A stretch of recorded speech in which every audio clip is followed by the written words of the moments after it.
Texier is no longer a Blue and he is a Montreal Canadian. Let's talk about how this even happened. Hey, this is Brayden Chen. Subscribe to Locked On Blues. You're Locked On Blues, your daily podcast on the St. Louis Blues. Part of the Locked On Podcast Network, your team every day.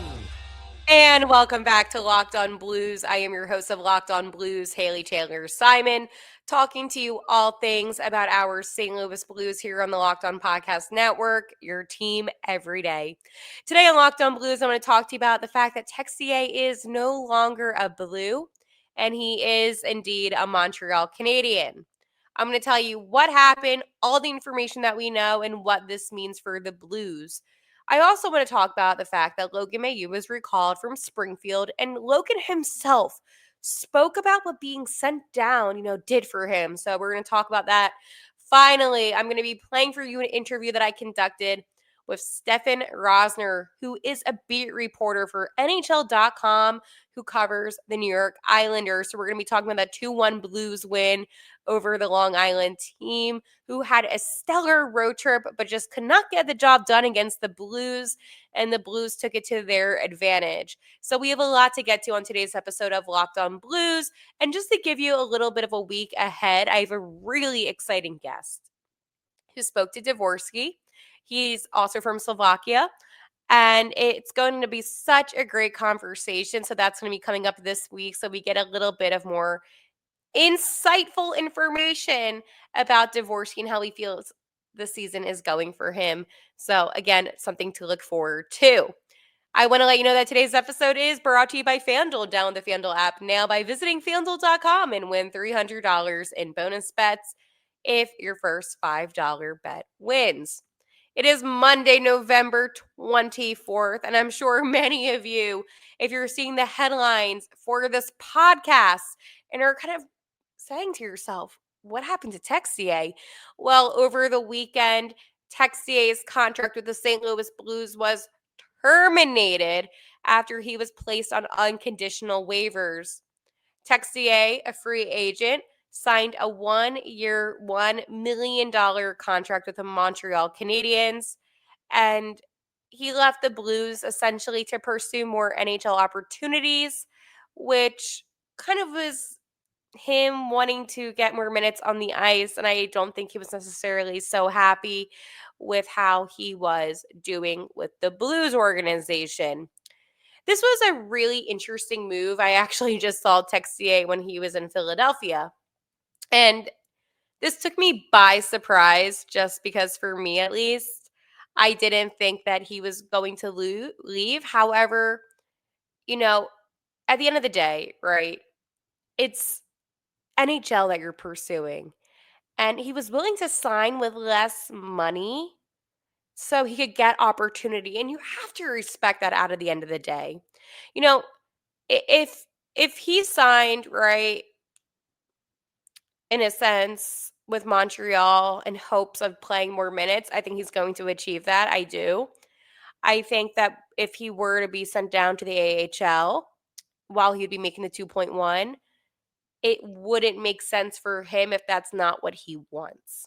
So I think coming from a standpoint of just being very neutral and looking at this, you have to respect Texier for making a decision that is best for him and himself as a player. But it is really interesting for me, at least, to see this go down because at the end of the day, right? Contract is terminated. And the Canadians, it was rumored by Chris Johnson that they were going to end up picking him up. And, out of Texier, you did see some good things out of him, right? But it just wasn't consistent, okay? The whole team isn't consistent. So it is hard to judge purely based on that. But for the Canadians, it's really like a no-risk situation for them. So I can't necessarily see this not working out in a sense. I mean, while maybe to us everyday folk, maybe a 1 million is a lot of money, but it's not for hockey. And I do think that this is very, non-risky, right? And I know that he wants a fresh start, okay? And quote, what's in the past is in the past. I don't want to look back. I want to stay positive. And that is what Texier said after his first practice with the Canadians. And it really is something that I feel like you have to respect from athletes, right? They're making decisions that are best for him. Quote, I'm a Montreal Canadian. That's how he started that quote, by the way. So I just wanted to put that out there.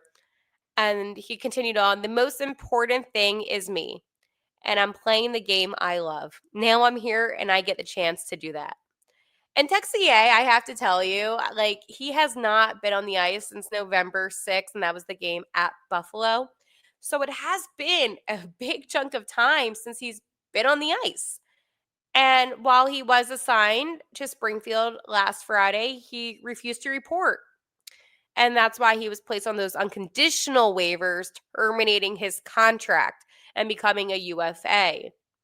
I know that it's all kind of confusing with the UFAs and, unconditional waivers, put on waivers, all of that. And I know it's very confusing. But at the end of the day, again, I think it is a good thing for Texier that he is in a situation where he could at least be in a bottom six role, but at least he'll get some time, right? And there's a lot of injuries right now when it comes to Montreal. So I do expect him to play. But it really is interesting because Texier is somebody that you could use as a center or a winger. He also is really good at playing on special teams. But I feel like for whatever reason, he just didn't get the push with the Blues. And I know that they probably planned on using him, but with the rotational cast that they have and the mess that the team is right now, he probably just got forgotten in a sense, right? And I think too, at the same time, you're going to be having Texier, reunited with former teammate Zachary Bolduc. So you have that comfortability of already knowing a player, at least in the professional setting, which is something that I think is really good. Texier continued on and said, I didn't expect anything, to be honest. After everything was done, I talked to a couple of teams. Montreal was one of them. It was my first option. They're a young team that plays fast.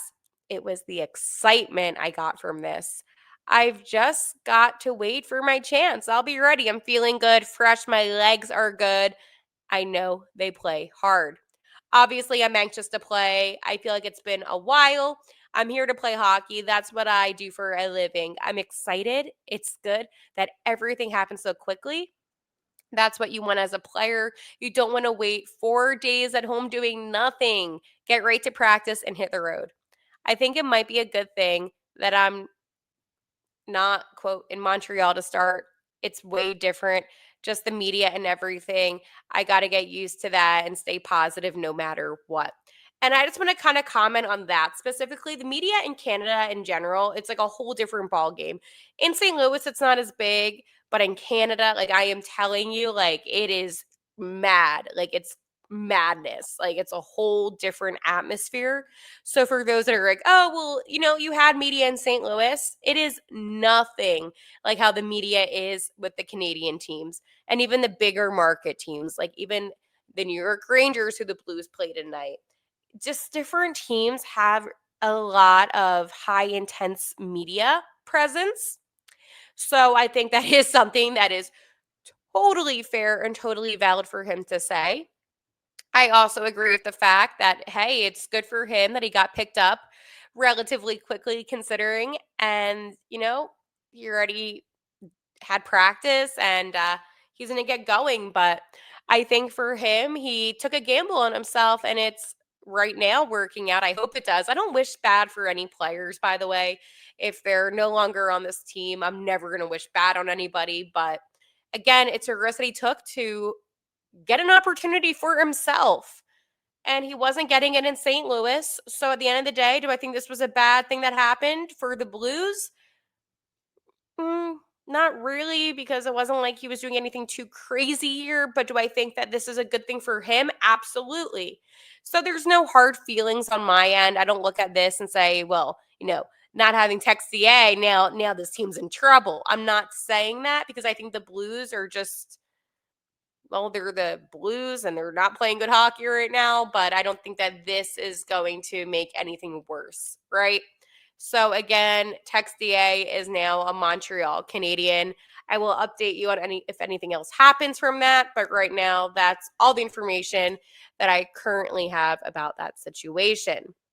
Now, another player that I want to talk to you about who got called up, but I want to talk to you about my friends over at Gametime. Hockey season is officially here, and nothing beats being in the arena for those opening games.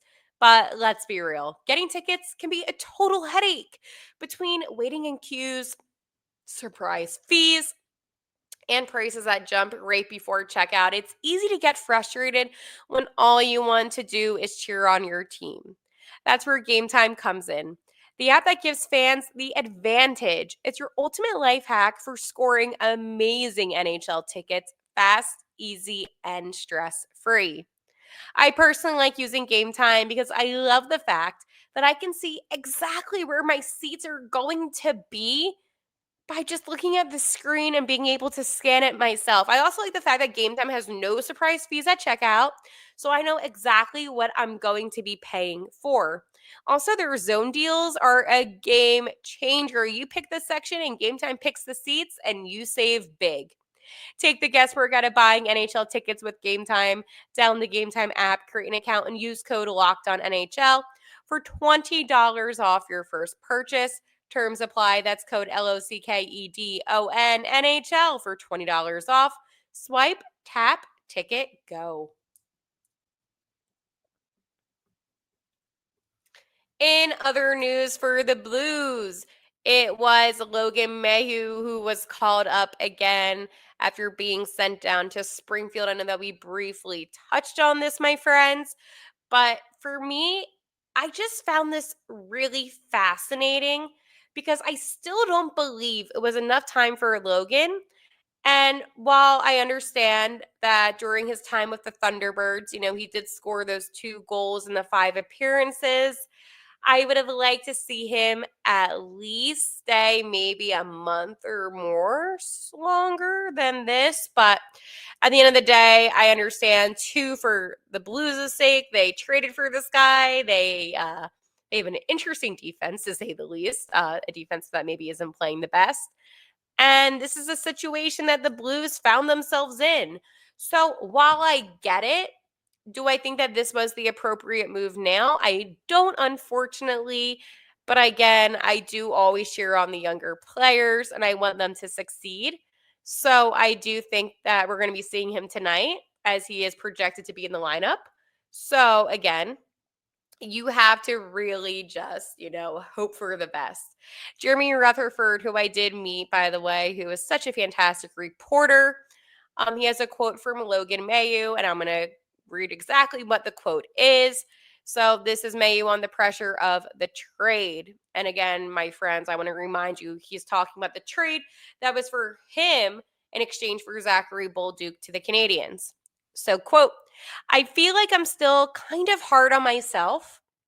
I didn't start how I wanted, and yeah, it wasn't going well for me. But I'm not really worried about that. I'm just focused on moving forward here and just hopefully playing my best hockey coming up. I think that, and that was the end of the quote. Again, thank you to Jeremy Rutherford, who always provides such great content. But I think from that quote alone, I am totally not trying to, come on this kid, but at least he is self-aware that, his game hasn't been great. But again, I know that it's still early enough in his career where he can change and turn things around. Now, this is another thing. This is Mayhew when it comes from Monty. So, quote, yeah, I think he had a good tour of duty. And this is Monty, by the way. Yeah, I think he had a good tour of duty there in Springfield. He feels good about his game. He got a lot of touches, got a lot of minutes. Now he's excited. You can tell just by the way he's skating out there and a smile on his face. And listen, I don't think any NHL player wants to be sent down, right? Like, that's not a thing. But I do think that there are benefits to being sent down. And I wouldn't necessarily look at being sent down as a disadvantage or, a negative, because in the end of the day, it's going to make you a better player. It's going to give you more opportunity. The AHL is a developmental league. And I know that we have seen Logan Mailloux do amazing things. I mean, for crying out loud, he was an all-star in the AHL. But I think that with this Blues system, it's not such a bad idea to take your time and to learn it and to work on things. That way, when you are caught up, you're able to show that. And again, I still don't think it's enough time. But tonight, the Blues and the Rangers, and by the time this episode goes out, I'm sure the game will be underway. But for those who are like me and watch our games sometimes a little bit delayed, because I do that quite a bit. And by quite a bit, I mean I do that a lot. Listen, I don't know about you, my friends, my everydayers especially, but I watch games like the most random times because I'll just record it and then I'll go back. But I'm going to talk to you really fast about the Blues' starting lineup before we do talk about that win over the Islanders, because, again, such a great interview that I had with Stefen. So this is the projected lineup for tonight's contest. First line, center Robert Thomas to the left, Jakey Neighbors, and then to the right, Jimmy Snuggerud. Second line, center Dvorsky to the left, Schenner to the right, Bush. Finally, the third line, center, it's Pius Suter to the left, Holloway to the right, Kyrou. I like this a lot, actually. Finally, that fourth line, you have Sonny centering, Alexei Torchenko to the left, and the Aussie Nathan Walker to the right. Finally, when it comes to defense, we have Philip Broberg, Colton Parayko, Tyler Tucker, Justin Folk, Cam Fowler, Logan Mailloux, and then in net, Hof. Now, whenever we see Logan Mailloux, I'm not surprised that it's Cam Fowler next to him. But I'm just kind of apprehensive about tonight's contest, if I'm being honest with you. So again, not a huge fan of it. But hey, listen, my friends, it is what it is. All right, so I have something exciting to tell you coming up, and we're going to get to it, but I want to tell you about my friends over at FanDuel. The NBA is back, and there's no better place to get in on the action than FanDuel, the official sports betting partner of the NBA.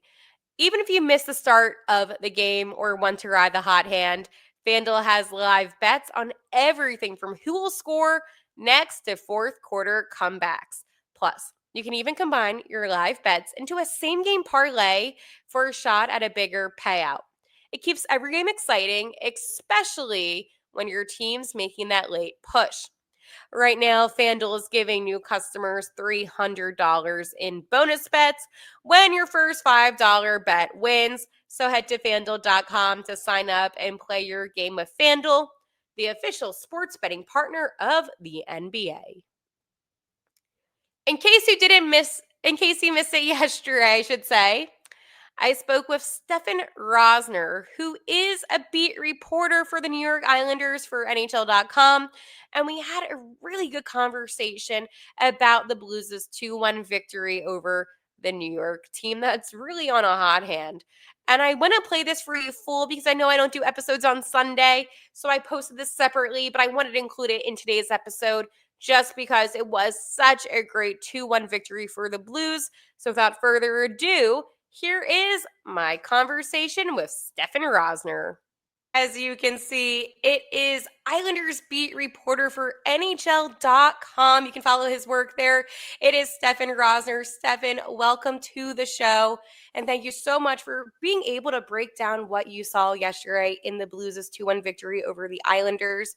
First off, I need to ask you, were you surprised by the way that Brayden Schenn was able to score just seconds into the contest, despite how well the Islanders just did on their road trip?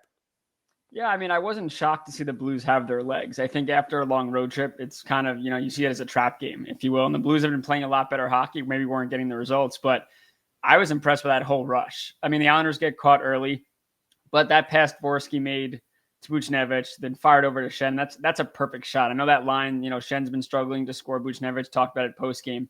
He's been struggling. So to see that come through, I think that set the tone right away, and then they had the Islanders chasing. So I'm not shocked to see the Blues jump on the Islanders. I just thought it was really impressive, especially that line. I think the Blues may have found something there with those three. I think what I was most surprised about was kind of the lack of offensive push that the Islanders had. Now, I know that Jordan Bennington did stop 30. However, I was surprised to see that. I mean, the Islanders were this really hot team. So, do you just think it was the road trip that tired them out? Or do you think that there's something going on with lines? Like, what's your thoughts on what happened yesterday? Yeah. First off, I would tip my hat to the Blues. I thought Bington was phenomenal. I know with his game, if he gets settled in early, he's usually going to be locked in, but also the Blues defense. I mean, they clogged up every shooting lane. The Islanders are a team that are much run and gun, transition based offense, and they've been doing a much better job at cycling and getting production that way. But the Blues took away every shot lane. So even off the rush, they defended it well. And when the Islanders possessed in the ozone, I mean, every shot they took, it seemed to hit a body, or if not, Bennington could see it. So I would tip my cap more to the Blues than look at the Islanders and their struggles. They did get off to a slow start, but this Islanders team, they've been resilient in all these games. They've come back and won, and they almost came back last night. But yeah, I think you really just got to credit the Blues the way they came out and attacked. So, on my episode yesterday, I did talk about how the Islanders have been having this incredible season. And for some Blues fans who might just be tuning in to watch this contest, they might look at the Islanders as really not a competitive team. Now, again, I disagree on that. But can you just tell me a little bit how the Islanders have been doing this season so fans can kind of get the understanding as to why this was such a big victory for the Blues? Yeah, I mean, again, the Islanders were 6-1-0 on their road trip. They were third place in the Metro. They still are this morning. But I think the biggest storyline for Blues fans that maybe not know enough is Matthew Schaefer. Everyone knows number one overall pick. Everyone knows what he's been through. This kid is a number one defenseman already. And we're talking 21, 22 games into his career. He's playing the most minutes on the team. He's on the power play. He could play on the penalty kill. And just he's kind of transcended the Islanders offense into that running gun transition base. He's also probably changed their timeline and how quickly they could be a Stanley Cup contender. They got to add a couple more pieces. They need a right side defenseman. They need probably another elite scorer, but they're getting there. And Schaefer's been a huge part. And also just, they finally bought into what Patrick Roy wanted to play. And I think Lou leaving and Darch coming in and having the same philosophies as Patrick Roy, they want to play those 4-3, 5-4 games, which is ironic for a Hall of Fame goaltender coach to want to win those kinds of games, but he wants the Islanders to be fun. I think that's the biggest thing. And maybe you didn't see it yesterday because the energy maybe wasn't there, but this is a team that's fun to watch and they're getting results. So for the Islanders, they've kind of changed everything this offseason, and additions of Schaefer, Drouin, Riddick as the backstop behind Sorokin, a bounce back. I mean, Sorokin's been brilliant as well. Bo Horvat's having a great start. Shabanov, who they brought in from Russia, has been good these last couple of games. So yeah, this is a different Islanders team than the Blues or other teams have been used to. When you think about the New York Islanders, they're a fun, fast-paced team. The Blues found a way to stifle that yesterday. So I'm glad that you brought up Matthew Schaefer, because something that I talked about on the show was how it's hockey fights cancer throughout the NHL. And we all know Matthew Schaefer's story. So what was that moment for you, being in the building, witnessing, all the purple and the rally towels, all of that, that makes the hockey community more than just the game? I wanted to ask you about that. Yeah, you nailed it. It's more than a game. I think all of us have been touched by cancer. My aunt just beat breast cancer. Everyone's going through it. And for Matthew Schaefer, he lost his mom at age 16, 2024 in February to breast cancer. And he's been so, every time you talk to him about her, it's not in the past tense. It's in the present. She's always with him. And I think yesterday you really thought a lot about him. And the Islanders went above and beyond, whether that's because of Schaefer's mom and everything that he's been through. But ironically, coincidentally, last night was Schaefer's mom's birthday. I talked to the organization. That wasn't planned. That just how it ended up being. But the way the Islanders did it, the players walked in wearing the lavender and white jerseys with someone battling cancer, and they took pictures. And then pregame, they had a couple of kids that were battling drop the puck. And then later on in the game, they had 3 or 4 kids ring a bell because they just beat cancer. And then they'll stand up for cancer, all that stuff. I mean, it was awesome, but I think it holds more meaning now, knowing that you have a player, your face of your franchise, has been through it. I think good on the Islanders for maybe, not that they slacked in the past, but I think they just went above and beyond just to show Schaefer, like, hey, we care about everything you're going through. We're going to do more than we've done in the past. And I think they nailed it. Absolutely. It was actually something I was thinking about, because for the Blues, they were in Philadelphia for their Hockey Fights Cancer night. And then they went to the Long Island. I don't know if you guys call it the Long Island, but the island. Yeah, it's all good. The island, yeah. Yeah, something like that for the Islanders Hockey Fights Cancer night. And, I think for these players, being able to just witness the community coming together is something special and something that we don't talk about enough within, media-wise. So I'm glad that you brought that up. I do want to transition, however, back to the contest, because for the Islanders, they did finally get on the board. It did take them a little while. But again, I mean, was this a team just kind of fighting not to have a shutout at this point? Or do you think that they were just maybe trying to get that comeback? What was your takeaway? I personally thought it was them trying not to get shut out. But again, you might have a different opinion on that one. No, I think that's part of it. After that road trip, so we were talking about it in the press box. After that road trip, you can't get shut out at your first game. I mean, the fans were, it was a sellout on paper. The fans packed the place. It's the most exciting the Islanders have been. And you were like, okay, this is the last thing the Islanders need is to not show up for their fans. What I will say is that the Islanders coming back and scoring late and then potentially tying it. I know the goal interference penalty call, but that's kind of Islanders' MO lately. You know, they grind.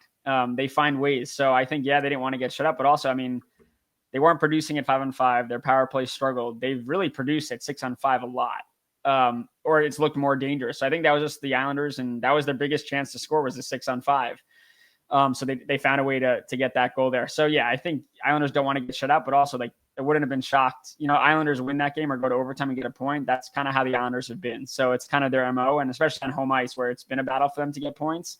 I wasn't shocked with the way that was when they've had slow starts. They've come on in the second and third periods and they just never give up. That's kind of been their mentality this year.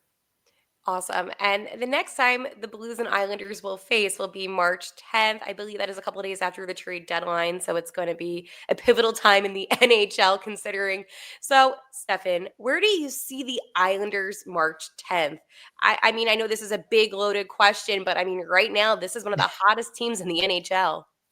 Yeah, I think Darch has a lot to think about because, you know, you enter this season and you're thinking they're going to sell off. Evaluation time, this roster has been went stale. Move on from a Pajot, a Lee, maybe try to move Duclair, maybe move other players and just get as much draft capital as possible.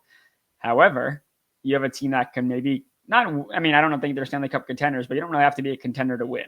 We've seen that. You just got to get in. I know Islander fans hate the just get in motto because they end up playing the Carolina Hurricanes in the first round every year and they get dismantled. But with Schaefer and the ability to win now, and also you have a future, you know, you Cole Eiserman, Danny Nelson, Camille Bednark, all these young guys, Victor Eklund, Kashan Aitchison, like you have a lot of young guys coming in the future where your future is really bright, but can you win right now? And that's what Darch has to think about. I think the Islanders, whether it's short-term or long-term, they need to go get a right side defenseman for Matthew Schaefer. They need to get one of those guys that could play with him for the rest of his career. Scott Mayfield was a great start for him, but what happened is Schaefer earned more minutes that Mayfield couldn't play, and now he's playing alongside Ryan Pulock, and it looks great, but is Pulock the perfect partner for Schaefer? Not sure. They definitely also need to add probably a top 6 talent. Is that available at the deadline? The Islanders have Pajot, who's arguably going to be probably top 2 or 3 centers available on the market, and could have traded him 2 years ago. They didn't. Could have traded him last year. They didn't. Could have traded him at the draft. They didn't.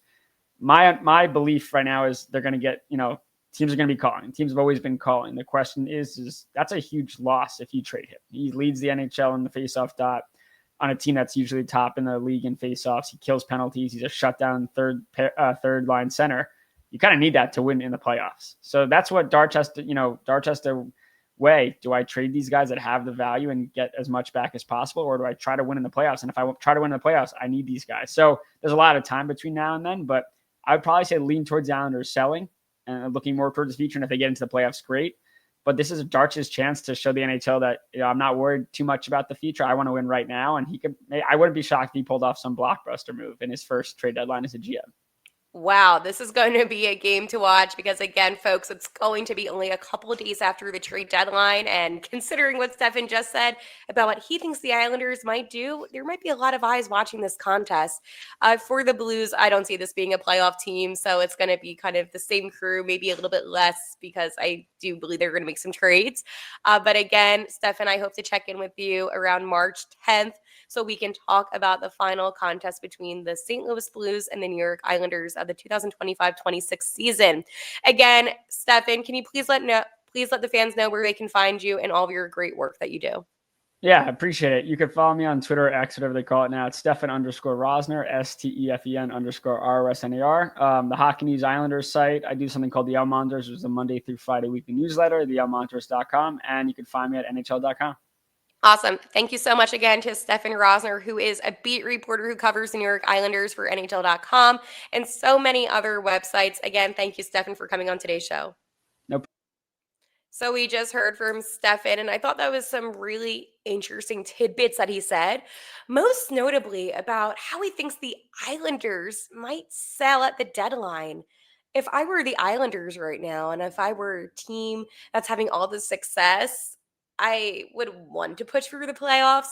However, at the end of the day, if you can make your franchise better over time, I understand that mentality too. But again, it was such a great game yesterday for the Blues. And maybe the Blues did get lucky with the fact that the Islanders were just coming out of this, extensive road trip, a lot of victories. So again, I am really curious to see how that game's going to go down on March 10th, 2026, a few days after the trade deadline. I will talk to you all tomorrow. And like always, let's go Blues.